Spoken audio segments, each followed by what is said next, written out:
Enugu ukwu zọnụ, Enugu ukwu ṅụọnụ, Enugu ukwu lienụ, Enugu ukwu lizonụ. Asị m nke onye chinya zee. Biko geenụ ntị na o nwere very important message m ji wee bịa today for ndị Enugu ukwu. Maka na aga ife aka eze bụ na chi n'Enugu ukwu na Ụmụnri si na mmọnwụ Enugu ukwu apịago aghara kpata mkpa, si kpọkwa ndị maara ife ka egboo ọgha ọgha, si bido n'oge chụba ewu ojii maka na chi jie na ịma nchọta ya wee ewu. Nwee na-asị o na m amarụ na unu afụ leta igwe de to Ofiadulu. Or the letter through his attorney. Or the letter. I can forward you guys the letter. Or the letter through his attorney. When I accuse Ofiadulu, na Ofiadulu na emende mmadụ chief na Enugu ukwu. Ofiadulu na initiate ndị mmadụ into chieftaincy title na Enugu ukwu. That Ofiadulu should stop. If I be igwe bụ attorney, and Munun mana is bunch of lies. And you know the worst sin they are committed to a very reputable attorney, Ebia Sebalias. At least your attorney got to be honest with him. Then give a plan, Bazia, whatever. But to start lying to the attorney, you are damaging the reputation of that attorney. When I join Biko no Enugu, una funu gebe Ofiadulu, anybody. Chief n'Enugu ukwu mo initiate anybody into that chieftaincy title n'Enugu ukwu. Ana m ajụ unu because na mma na mụ mgbe na m abụrụ chief n'Enugu ukwu na ihe mba ọzọ nkụ na nnọọ Ofiadulu chi m ọzọ nkụ nnọọ Ofiadulu chi igwe ọzọ nkụ. The only thing mma today Ofiadulu na-eme bụ na ọ na-initiate ndị mmadụ into ọzọ Enugu ukwu based on the norms and the constitution ndị ọzọ Enugu ukwu as onye isi ọzọ. That's it. As onye isi ọzọ Enugu ukwu, Ofiadulu bụ onye na-echi ịbata ọzọ Enugu ukwu today. As onye isi ọzọ bụ Ofiadulu, ya nwere the right initiate ndị mmadụ into ọzọ Enugu ukwu. And that's the only thing Ofiadulu na-eme. Ofiadulu enwere interest na ichi anybody chief. Ofiadulu no onwe mana nya enwere the authority ichi ime anybody chief. He's not interested in that. Or they eme anybody chief. Obu no onwe onye ome chief. Come and let us know. Ofiadulu chi ma ọzọ. Ofiadulu chi igwe na onwe ọzọ. Chi so many people ọzọ na Enugu ukwu today. Ofiadulu ka nọ ndụ. Obu no onwe onye Ofiadulu me chief nya bịa kwuo. This is the type of confusion and issue this Igwe is trying to bring into our community. Honestly, I'm tired of talking about this Igwe because I know that he's up in age. But every time Igwe mepe I'm telling you guys, not too long ago, ke Igwe si nduru nebo. Ndị uru nevo na fa bro Enugu ukwu ha je eche ebe ha si wee bịa. Can you imagine that? Si uru nevo bro ndị Enugu ukwu. How can Igwe make such a statement? Ndị uru nevo pozia na Enugu ukwu ka ihe fọzin. Kedu the largest community enwe na Enugu ukwu today? Ono bụrụ uru nevo ka ije na asị na ha bro ndị Enugu ukwu. Unu asị na this is normal. That's not normal. Ọ bụrụ ife Igwe obodo suppose uji ọnụ ya na-ekwupụta. Ọ bụgodị no ife na think, but you cannot think it out loud. Onye ọbụla anụ ịpụta na public si ndị uru nevo na ha bụrụ ndị Enugu ukwu ha ji eche ebe ha si wee bịa. I mean, of course, as usual, all these ndị ọzọ mkpụ ma ụmụ ihe ụmụ cabinet chief si from uru nevo ju na cabinet ya ha eje na-ekpuchi. Because everything is about self-interest. You know, up to today, Putago bia apologize to ndị uru nevo. No. but ndị ọzọ mkpụ ma ndị a niile ha na-echi chief ma ndị ha chi ichi chief ha nche niile eji na-akọva ewele ego na-emechi everything because that's the kind of lifestyle we live in Nigeria. I mean, this is unbecoming of our Igwe, to be honest with you guys. They are very, very desperate. The reason you made this video na akawa maka this is very, very important. Maka nsogbu ga ha abata n'Enugu kunu mala ebe nya bụ nsogbu si abata.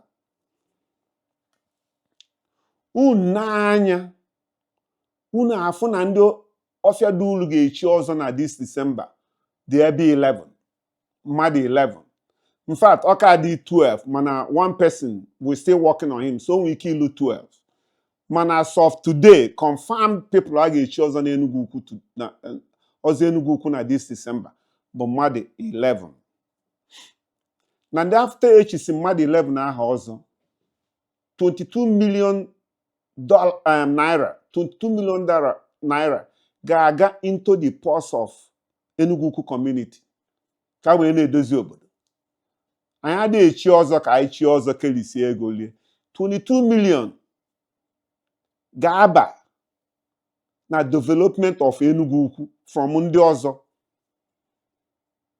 Ego a ka ha na-afụ wee na-agba ka eri anyị. Igwe wee na-ede leta wee na-accuse Ofia Dulu na ọ na-echi ndị mmadụ chief instead of he mention n'Igwe na Ofia Dulu na-echi ndị mmadụ ọzọ. Let me tell you guys why nji akọlụ na ife anụ why o ji wee dee that letter. They know what they are doing. Agwa m unu na Igwe adro interested na peace. He is not interested because ha nche niile a unu fụ nwere dị interested na peace. This letter had a prelude for them. I mean, you can read these people like a book. This is a prelude to them to go now and find a kangaroo court somewhere, in Anambra State or whatever. Si na Ofia Dulu na cause trouble n'Enugu kwunu ọ na-echi ndị mmadụ chief. Therefore, si stop ndị agha echi ọzọ n'Enugu. That's their plan. They're trying to find a way to stop Ofia Dulu ichi ndị mmadụ ọzọ n'Enugu. This is their plan. So they are now setting the stage to claim na ọbụrụ ọzọ ka ọ na-echi no chief where cause back all kinds of confusion. We know their game. These men, they think like politicians. They are not interested in Enugu. But we are ready for them because we are monitoring everything again. Their plan. Their plan is you don't even need to think hard with their plan. Anybody the crooked, they keep an agbakeli and kpukuru. Agwamu no first lezoku na nne agwala na onye chukwu na anu log. Eni dure na agbakasi arụ. Ọ na chukwu na anu oge ịma na agbakasi arụ.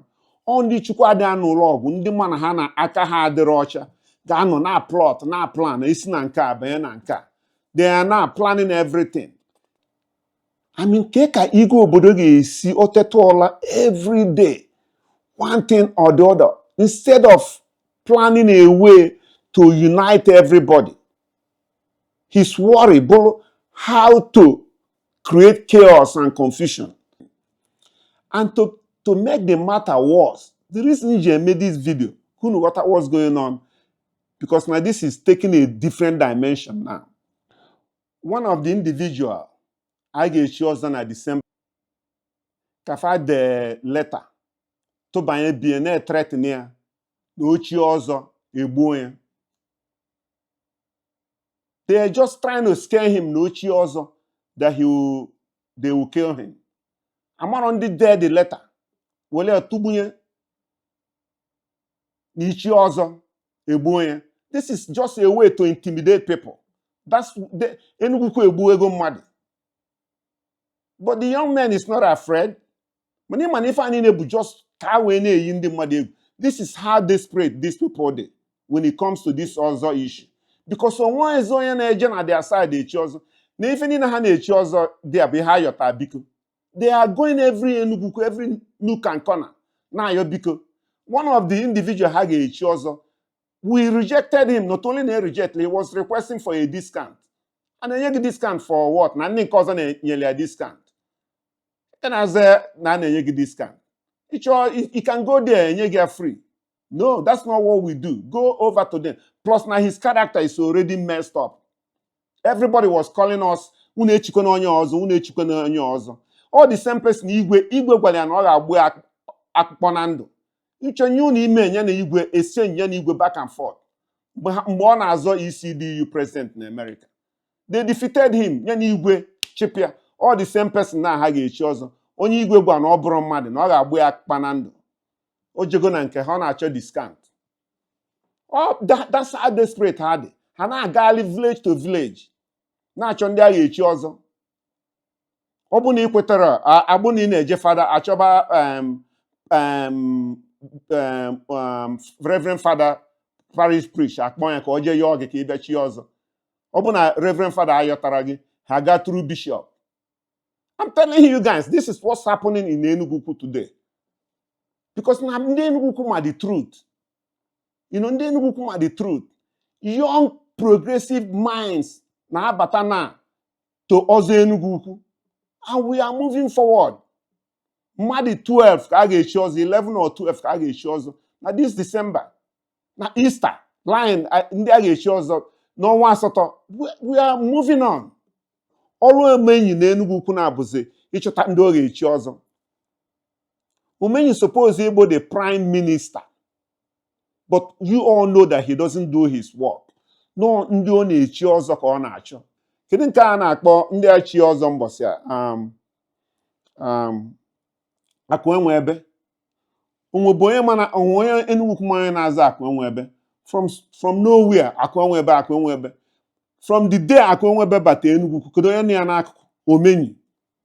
Umenyi gbaa round. Osi ụzọ Umenyi eso ya, osi ụzọ Umenyi eso ya. Na-esogharị ya ka ochie ya fake ọzọ ha na-echi. Ọmụmesie succeed napụsị ya dịga anyị ego niile a napụsịrị ya. Welu People's Association certificate nye. Ọnụkata mụ abụọ ama obi okafụ mụ na-echie m ọzọ People's Association. Egwu adị atụ mmadụ. Ọzọ gụnwa bụ Umenyi chi ka nchọ ichi. Ọzọ gụnwa bụ Igwe chi ka nchọ ichi. Ọzọ Enugu ukwu ka nchọ ichi. Unu ama nji mme 419. The worst thing about all these things that is happening, now these men jay caught. I'm akogoma before, but you people need to listen to this. These men, including Ugobuzo, that short Ugobuzo, jay caught. Say no ofia dula abro onye isi ọzọ. Can you imagine that? Including Igwe, jay caught. Say no ofia dula abro onye isi ọzọ. Mana ofia dulu chi Igwe ọzọ. Chi so many of them. And Ugobuzo Boye signed the certificate in your offer dule in 2008 oji bulonyi isi ọzọ. But this man got caught and lied to the court. Na ọzọ na offer dule abulonyi isi ọzọ. They put him through a whole lot for him to prove na ọ bụ onye isi ọzọ. Of course, the certificate in your offer mgbe emeli onye isi ọzọ. He could not find that certificate. But on other proof. Like ndị niile ochie ọzọ, certificate nyanga sign, ma nke Igwe sign, ka o ji etenda na court to show na ọ bụ n'ọnya bụ onye isi ọzọ. How can people, this thing, I just don't understand, man. The thing na-agbagosi m anya. Ugobuzie nọkwa with ofia dulu, due to pressure, they put to be pressure on him. He knows na ọ na-asị asị. They put onye abụrụ mmadụ, onye ahụ nwoke ka ọ bụ. Asi amụọ nwoke ya ọlụ nwoke. They convince him with Igwe ka ha jee court. Jekwe deny ya certificate ịma na ọgụ assign. Of course, ofia dulu will present you all these certificate need not sign as onye isi ọzọ. And that's how he won that case. But reason ji agwụ na aka Chukwu dị n'ife a niile na-eme. Ofosele eziokwu, Dr. Vincent Okeke, ofosele eziokwu. Last year, Coach Yozo, I think Coach Yozo around December 2nd. Or, yeah, something like that, around December 2nd. Kofosole Zoku, Chiozo, wee na-eche afọ ọzọ ọ ga-azọ this Russia. Chukwu na-agụ ya okwu wee gwa ya okwu o wee sị na afọ ọzọ ya bụ ọfọsọrọ eziokwu. After Ọfịadụlụ chisili ọzọ, 3 days after Ọfịadụlụ chisili ọzọ, Ọfịadụlụ na-anụ ụlọ wee for the original certificate enyere ya mgbe emere onye isi ọzọ in 2008.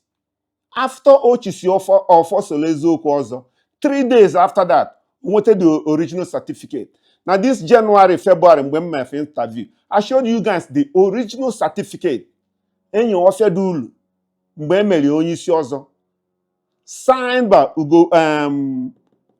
Ugobuzo, Frank Nwokike. All these are the men na-agbaghalị n'Enugu Ukwu na-aghasa everything. On there, ha sị gị kwụrụ ịgbaba, eziokwu adọrọ these men n'ọnụ.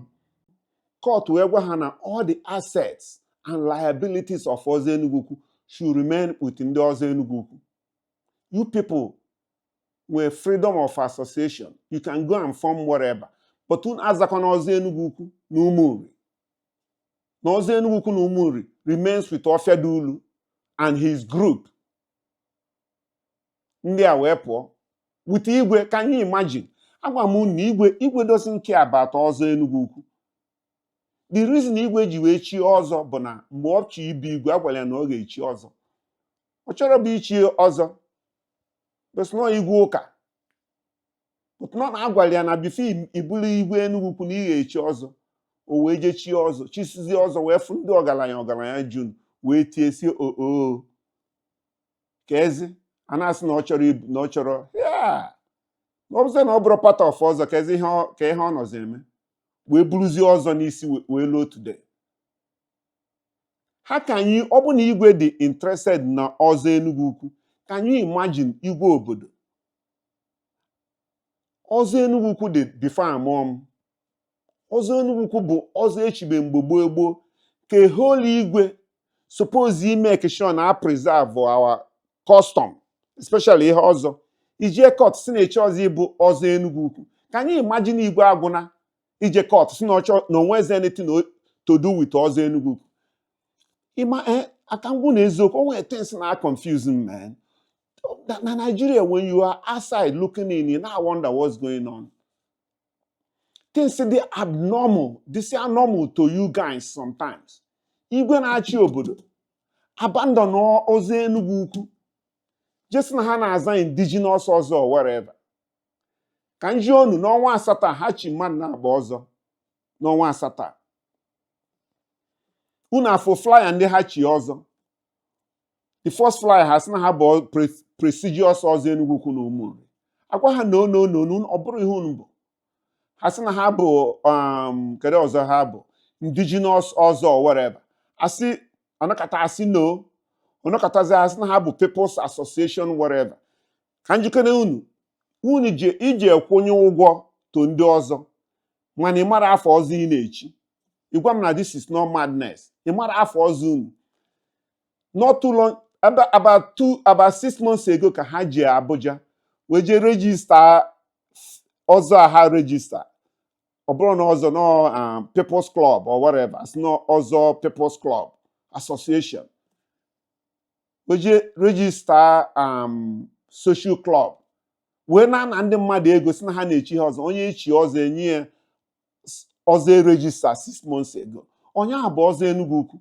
What is wrong with us? Ka ife na-eme ndị be anyị? Kedu ka ndị people believe na ha gụọ akwụkwọ and everything? Just maka na ịkpata ego, ha na-eme ndị mmadụ 419. Ifefe na-azọ ka ma amarọ, ife unu na-azọ ka ma amarọ. Na January mgbe Ọfịa mee interview with Ọsọfịa, he made it clear. Ọzọ a na-azọkwa that he has day to day Ọzọ Enugu Ukwu today, he's no longer involved. Ọ handing you over to Vin Okeke ma eze nne ya, Mo Frank Alama, and myself, all of us.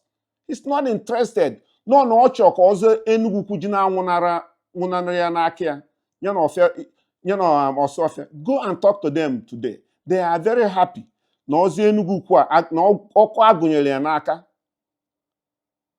ka na-achakwa ọkụ. Today he's no longer involved with day-to-day management of Ozo, and these people could have taken over.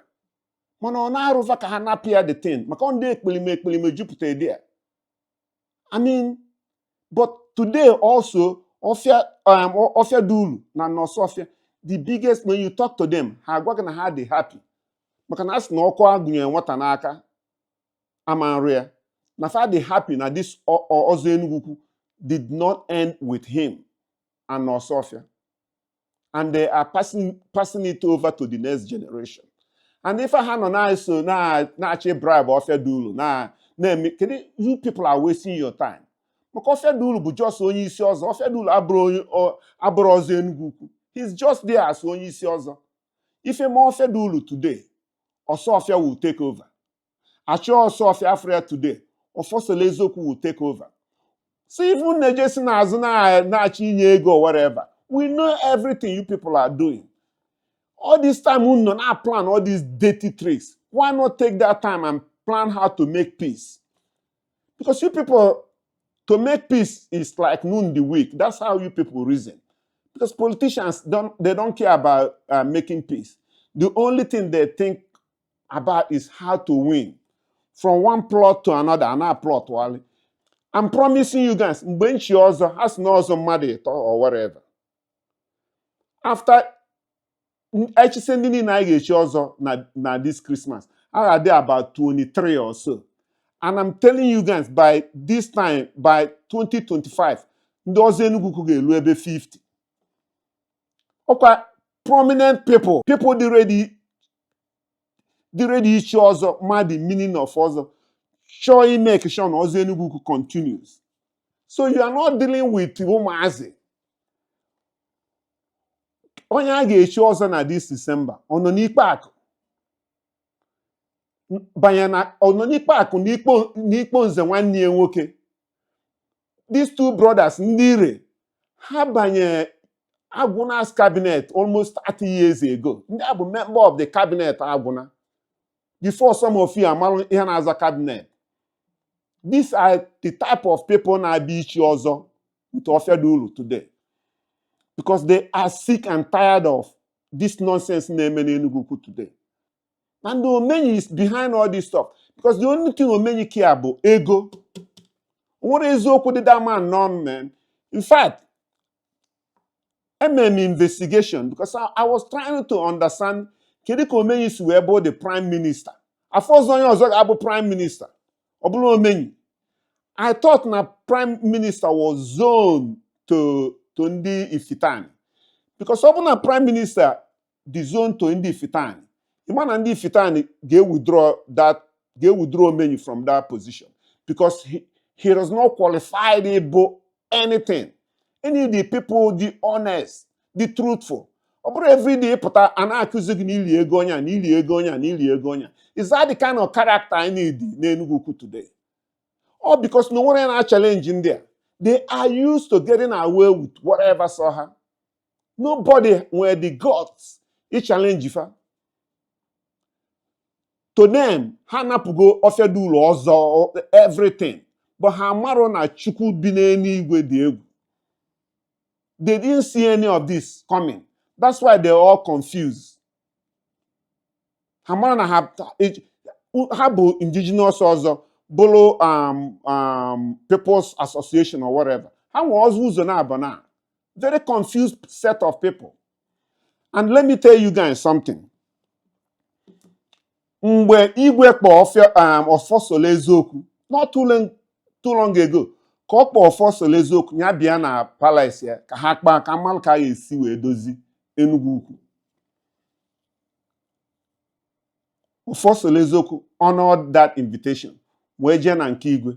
As usual, Igwe is not ready to make peace. Of course, even in Oko, if Oko make sense, he could not bring himself to talk something that bring peace na Enugu Ukwu. Ofosole Eziokwu we nye one advice. Owesi Igwe okwisi na na-eje ụka.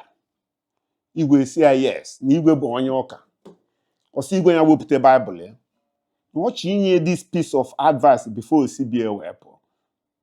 We say ya wepute Bible kede ka nwete Bible. We say ya wete Proverb 29 verse 4.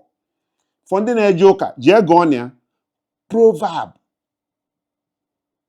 29 verse 4. Or we say, it is by justice that a king brings stability to his land. It is by justice that a king brings stability to the land. By justice, or any other thing. That was the final message of First Solezo Kunye Igwe.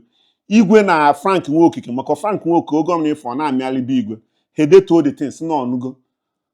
Igwe adi unu konye na agụ Bible. Echi asị na na-eje ụka. And ihe ọzọ mebezi bụ ije ide letter. Because their plan, I'm agwụ their plan na this December. Ego a ndị ọzọ anyị na-echi na-agbakasị ha arụ. They are looking for every way to stop it. Unu abụọ ọzọ Enugu Ukwu jebezie mmebe na social club. These people enwero ha care about ọzọ Enugu Ukwu. All they care is sharing money, sharing money. Another thing ma dey aghọta bụ kedu this young man a na-akpọ Elijah Onyagba.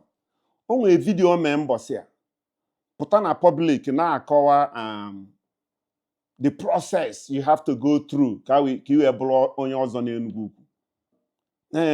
Ime ọba, depending on the zone ị nọ ya, ma ime ekwu ime nka ọ na-akọkwa na wele akụpe na-eku na-akọ Enugu Ukwu asịghị na ha mara ka esi echi ọzọ. Enugu Ukwu ma ka esi echi ọzọ. Enugu Ukwu ma the process ị ga-aga through wee chi ọzọ. The question bụ gị nwa bụ Elijah kọsịzi ịgwazi Enugu Ukwu onye bụ onye isi ọzọ. You keep beating around the bush. Ị na-abịa ịkọwara ọsọ ọfịa ka esi echi ọzọ ka ọfịa dị ulu. Kedu na-agwa ka esi echi ọzọ? That's not the issue. A young man like you, all these youths may look up to. A community like Enugu Ukwu, if you cannot come out and say the truth, Kezika, a whole Nigeria gets you in trust with public office.